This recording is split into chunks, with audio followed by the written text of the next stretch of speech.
Read the question. A company's current net operating income, EBIT, is 8 lakh. Company has 20 lakhs of 10% debt outstanding. Net operating income തന്നിട്ട് 20 ലക്ഷം debt ഉണ്ട്. Its equity capitalization is 15%. K is given in the question. Company is considering to increase its debt by raising additional 10 lakhs and to utilize these funds to the entire the amount of equity. ഒരു കടം കൂടി എടുക്കുന്നുണ്ട്. എത്രയാ? 10 ലക്ഷത്തിൻ്റെ കടം അല്ലേ? എന്നിട്ട് amount of ഇക്വിറ്റിയിൽ raise ചെയ്യാനാണ് ഉദ്ദേശിക്കുന്നത്.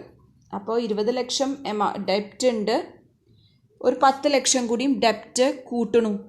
ക്ലിയർ? കെയ്ക്കും മാറ്റം വരും.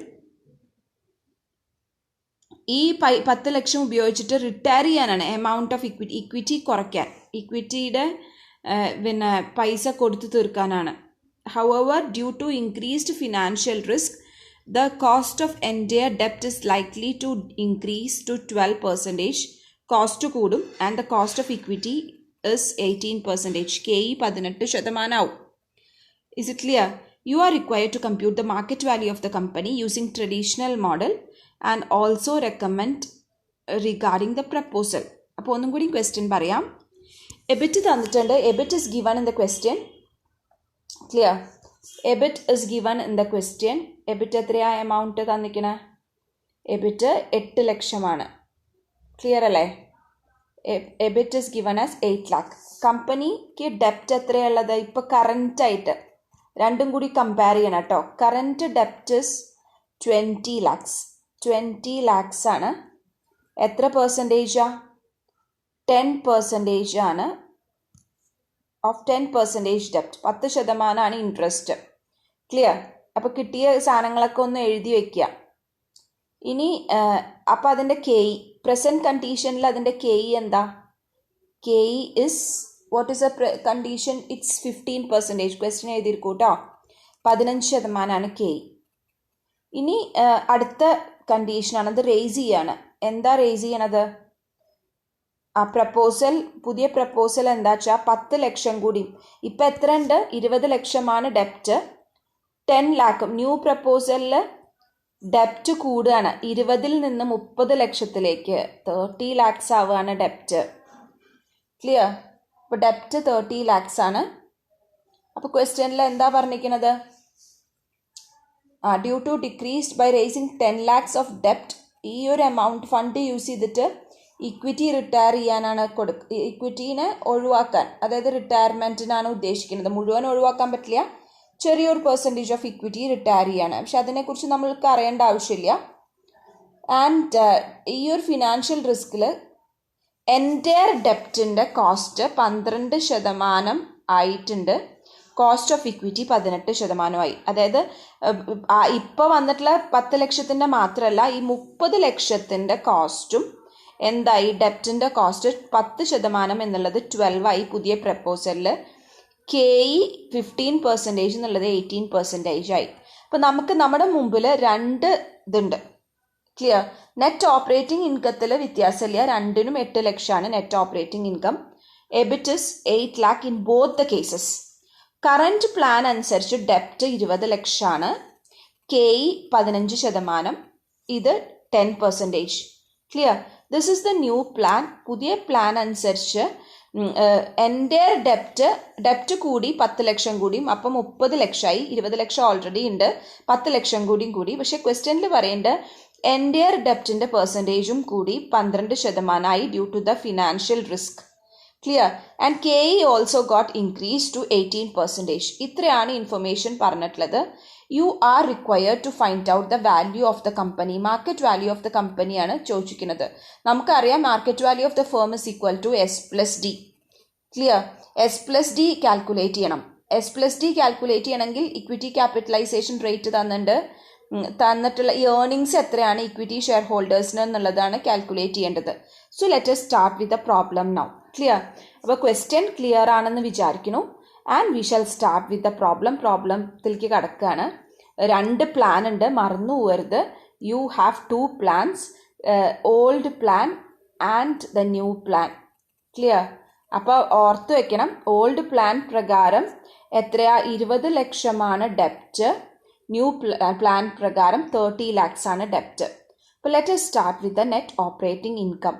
And net operating income of the firm or EBIT you can say it is 8 lakh in both the cases. രണ്ട് കേസിലും 8 ലക്ഷമാണ്. ക്ലിയർ അല്ലേ? സംശയമില്ലല്ലോ, 8 ലക്ഷമാണ് രണ്ട് കേസിലും. അതിന്ന് എന്താ ആദ്യം മൈനസ് ചെയ്യുക? Less you are deducting the interest minus ചെയ്യണം. ഇൻട്രസ്റ്റ് ഒരു കാര്യം മനസ്സിലാക്കണം, ഈ ആദ്യത്തെ 20 ലക്ഷത്തിന് 10% ഇൻട്രസ്റ്റ് പറഞ്ഞിരുന്ന ആദ്യത്തെ കേസിൽ. അപ്പോൾ 2 ലക്ഷമാണ് ഇൻട്രസ്റ്റ്. സെക്കൻഡ് കേസ് ആയപ്പോഴേക്കും 30 ലക്ഷമാണ്. 30 ലക്ഷത്തിന് എൻറ്റയർ 30 lakhsനും 12% ആണ്. It comes to 3,60,000. 3,60,000 ആണ് ഡെപ്റ്റിൻ്റെ amount. Clear? And here earnings, that is tax ഇല്ല, പ്രിഫറൻസ് ഷെയർസ് ഇല്ല, earnings available to equity shareholders. Here it is 6 lakh. ഇവിടെ 6 lakh ആണ്. ഇവിടെ എത്രയാണ് വരിക? 4,40,000. ക്ലിയർ? 4,40,000 ആണ് ഇവിടുത്തെ എമൗണ്ട്. ക്ലിയർ? അപ്പോൾ ഇനി നമ്മൾ തന്നിട്ടുള്ള ഇൻഫർമേഷൻസ് എന്തൊക്കെയാ വെച്ചാൽ ആ ഇൻഫർമേഷൻസ് മുഴുവൻ എഴുതുകയാണ്. So this is the earnings available to equity shareholders. KE is given. Equity capitalization rate is given as 15% it was before, and afterwards it became 18%. Cost കൂടുകയാണ്, ഫിനാൻഷ്യൽ റിസ്ക് കൂടുകയല്ലേ, ട്രഡീഷണൽ അപ്രോച്ചിനെ ആലോചിച്ചാൽ മതി. Clear? And find out the market value of shares or എസ്. Market value of shares calculate ചെയ്യണം. Market value of shares calculate ചെയ്യുമ്പോൾ remember the formula to calculate the market value. Formula എന്താ? Earnings divided by KE, cost of equity. Clear? അതാണ്. അപ്പോൾ earnings നമ്മൾ ഇവിടെ calculate ചെയ്തിട്ടുണ്ട് 6 lakh divided by 15%. Clear? It comes to, ഇവിടെ 15% തന്നെ ഇടണം കേട്ടോ, കാരണം അല്ലെങ്കിൽ 0.15 ഇട്ടിട്ട് ചെയ്യണം. ഡിവൈഡ് ബൈ 15 ചെയ്യരുത്. It is 40 lakhs. 40 ലക്ഷമാണ് ഇവിടെ നമുക്ക് കിട്ടണത് അല്ലേ?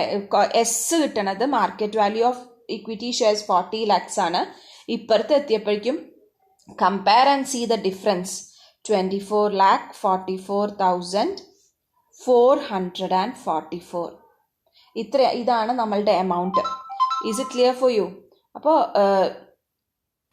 ഒന്നും കൂടിയും നോക്കുക, തെറ്റരുത്. അപ്പോൾ എസ് നമ്മൾക്ക് കാൽക്കുലേറ്റ് ചെയ്തു. Market value of S calculate ചെയ്ത് കഴിഞ്ഞു. അപ്പോൾ market value of S calculate ചെയ്താൽ നമുക്കറിയാം. ഇനി എന്താ വേണ്ട? എസിൻ്റെ കൂടെ എന്ത് ആഡ് ചെയ്താലാണ് നമുക്ക് പിന്നെ വി കിട്ടുക? മാർക്കറ്റ് വാല്യൂ ഓഫ് ഡെപ്റ്റ് അല്ലേ? ഡെപ്റ്റാണ്, മാർക്കറ്റ് വാല്യൂ ഓഫ് ഡെപ്റ്റാണ് ആഡ് ചെയ്യേണ്ടത്. മാർക്കറ്റ് വാല്യൂ ഓഫ് ഡെപ്റ്റ് ഓൾറെഡി ക്വസ്റ്റ്യനിൽ തന്നിട്ടുണ്ട്. ആദ്യത്തെ എത്രയാണ് നമ്മൾ ഡെപ്റ്റ് എടുത്തിട്ടുള്ളത്? 20 ലക്ഷമാണ് ആദ്യത്തെ ഡെപ്റ്റ്. രണ്ടാമത്തെ കേസിലോ 30 lakhs ആണ് നമ്മളുടെ ഡെപ്റ്റ്. So let us see what is the value of the firm. S plus D ആണ് value of the firm. Value of the firm is equal to, value of the firm ആണ് നമ്മൾ കാൽക്കുലേറ്റ് ചെയ്യേണ്ടത്. Value is equal to 60 lakh ആണ് ആദ്യത്തെ കേസിൽ. 60 lakh ആണ്.